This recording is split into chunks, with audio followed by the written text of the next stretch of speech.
House Speaker Mike Johnson and a group of 60 House Republicans cut their holiday recess short and made a trek to the southern border. Last month, border officials encountered over 300,000 migrants, setting a record that dates back to 2000.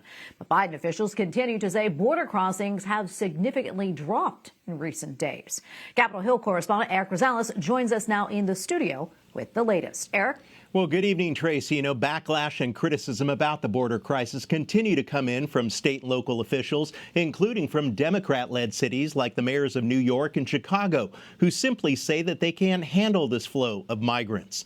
House Republicans are starting their two-day border trip, hearing from agents on the front line along the southern border near Eagle Pass, Texas. They say America has been sidelined by failed Biden administration policies, and their ultimate goal is to find legislative solutions to tackle this crisis.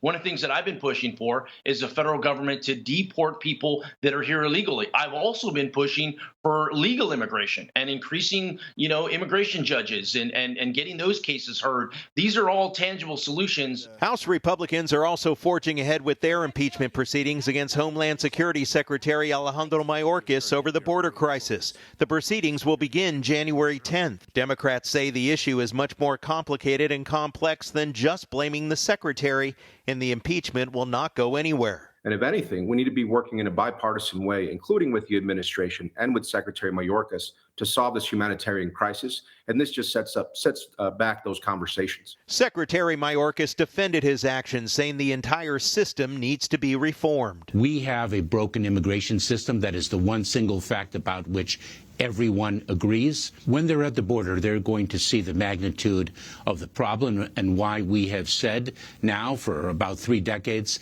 that our broken immigration system is in desperate need of legislative reform. Meanwhile, the fight between the White House and Texas Governor Greg Abbott intensifies. The Biden administration is now asking the U.S. Supreme Court to let the U.S. Border Patrol cut razor wire at the southern border. Last year, the Lone Star State sued to halt the wire removal, claiming that it was a destruction of state property, and says it's effective in keeping illegal migrants out. Outside the White House Tuesday night, the president told reporters that Congress needs to do its job and give the federal government more money to address the problem. They got to do something. They ought to give me the money I need to protect the border. Ironically, Secretary Mayorkas just announced that he plans to make a trip to the border next Monday and meet with Border Patrol agents. On Capitol Hill, negotiations continue in the Senate over securing an agreement on a border package. However, it will have to be tied to additional funding for Ukraine, Israel, and even Taiwan.